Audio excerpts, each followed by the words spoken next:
Oke, kembali lagi di Sok Jadi Pandit. Dan kali ini tentu saja gua kembali dengan review final Champions League yang dimenangkan oleh Manchester City dengan skor tipis 1-0 melawan Internazionale. Dan ini membuat Manchester City resmi meraih treble di tahun ini dan berpeluang besar meraih sextuple. Ya, sextuple nanti di final Super Cup, terus ada Community Shield dan juga ada Piala Dunia antar klub. Dan kemungkinan besar itu tidak dilepas lagi oleh City. Oke, jadi kita bahas dulu dari starting 11. City bermain dengan formasi biasa 3-2-4-1. Di belakang Ake kembali diturunkan setelah sebelumnya beberapa pertandingan terakhir itu Walker yang main karena Ake belum fit. Tapi di final ini Ake dimainkan sejak awal. Terus sisanya sama, Stones, Rodri, Diaz, Akanji, terus di depannya Grealish, Gundogan, De Bruyne, Bernardo Silva, Haaland. Terus Inter bermain dengan 3-5-2 ya. Inter tidak pernah mengubah susunan pemain mereka atau formasi mereka, hampir selalu bermain seperti ini. Yang menjadi perubahan mungkin dari semifinal itu Brozovic yang kembali dimainkan di tengah. Sebelumnya itu Mkhitaryan, Calhanoglu dan juga Barella di tengah. Ya, ini mungkin Brozovic ini diperlukan karena dia kapten, dia punya ketenangan di tengah, dia kan pemain yang sudah senior ya, ibaratnya seperti itu. Dan itu cukup penting di laga final seperti ini. Karena final is not about tactical 100%. Ini bukan tentang performa tim sepanjang musim. Ya, ini bukan tentang performa tim sebelum pertandingan ini. Ini ditentukan 90 menit mereka di lapangan di final kemarin. Dan itu masalah mental. Itu paling nomor satu. Kalau masalah final, ya kita kembali lagi ke masalah mental. Nah, di awal-awal jelas masalah mental itu ada di Manchester City. Inter benar-benar mengejutkan gua dengan bermain high pressing. Mereka bermain begitu luar biasa, Spartan. Mereka tidak membiarkan Manchester City untuk melakukan passing demi passing di tengah. Mereka blok semua itu. Sehingga apa? City panik. Sekitar 20-30 menit itu City benar-benar kesulitan. Mereka nggak bisa pegang bola di tengah. Bahkan mereka tidak bisa create peluang. Ya mereka mungkin setengah-setengah peluang dari Haaland, tendangannya, terus ya gitu-gitu doang. Tapi mereka definitely kesulitan. Ya City benar-benar kesulitan. Tidak seperti City yang kita kenal. Bahkan De Bruyne harus diganti menit 36 karena cedera.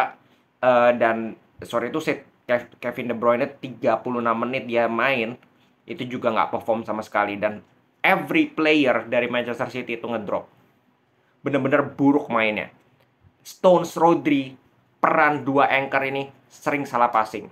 Lini belakang paniknya minta ampun karena nggak ada pemain senior. Ruben Dias pun tidak bisa mengkontrol dua pemain di sampingnya Ake dan Akanji yang notabene masih sangat muda dan mungkin saja menjalani debutnya di final. Gue nggak tahu Nathan Ake 2 musim lalu main apa enggak ya, lupa gue. Tapi Akanji definitely menjalani final pertamanya, final UCL pertamanya, itu jelas tidak akan mudah. Dan Bernardo Silva, Gundogan, Grealish pun nggak kelihatan sama sekali. Haaland pun amburadul, nggak kelihatan, nggak dapat passing sama sekali.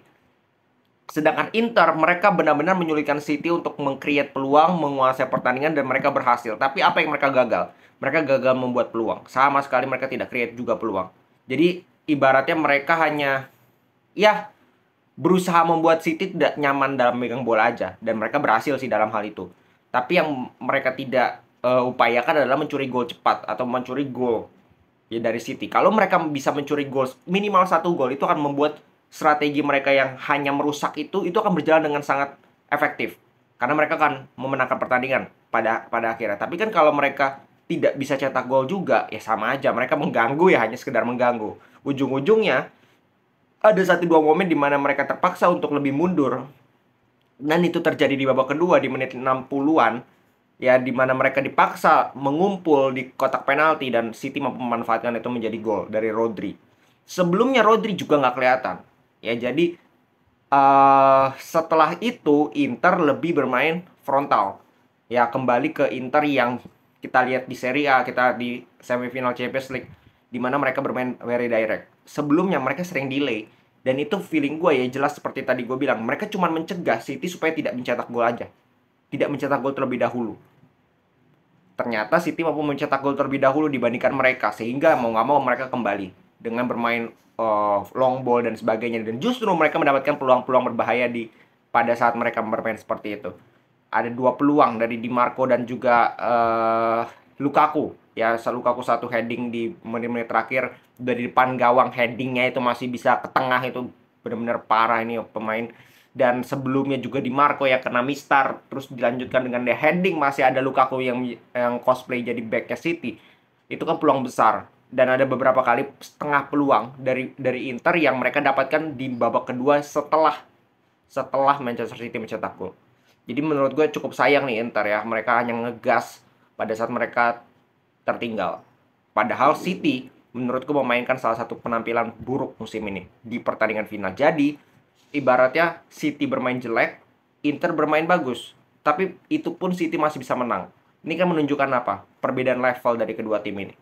Ya, perbedaan level yang sangat kelihatan. Bahwa City bermain jelek pun mereka masih bisa menang dari Inter yang bermain cukup Spartan. Cukup baik lah kalau gue bilang.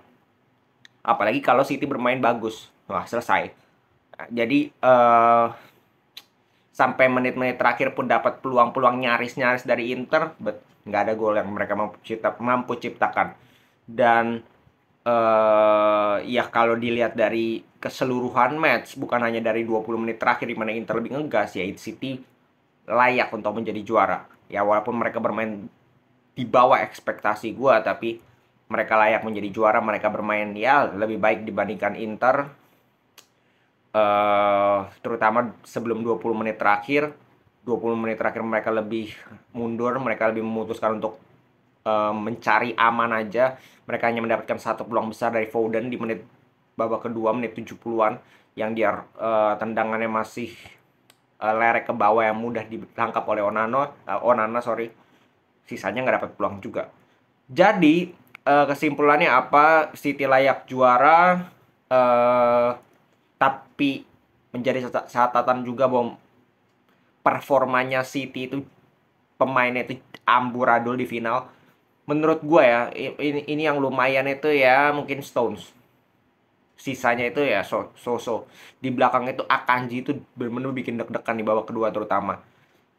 Terus Rodri selain cetak gol juga nggak kelihatan, Gundogan nggak kelihatan, Grealish apalagi, Bernardo Silva juga nggak bisa berbuat banyak karena ditempel ketat terus nih oleh Di Marco dan juga si Dumfries. Benar-benar dua wingernya City itu benar-benar dikawal ketat sehingga nggak bisa ngapa-ngapain juga.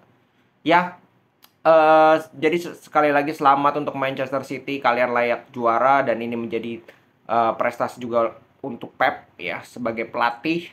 Dia menjadi pelatih pertama yang meraih treble di dua klub yang berbeda, di Barcelona dan juga di Manchester City, sorry.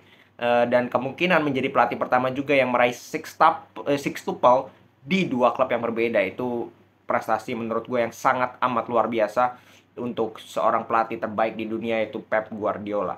Oke, jadi kita lihat ini juga sekaligus menjadi laga terakhir di musim ini 2022-2023, musim yang penuh dengan kejutan, musim yang luar biasa. Kalau menurut gue banyak kejutan di berbagai liga, banyak juga hal-hal yang bisa kita ambil pelajarannya, dan semoga musim depan bisa jauh lebih baik dibandingkan musim ini, bisa jauh lebih seru lah untuk kita saksikan bersama-sama dan kita ikuti.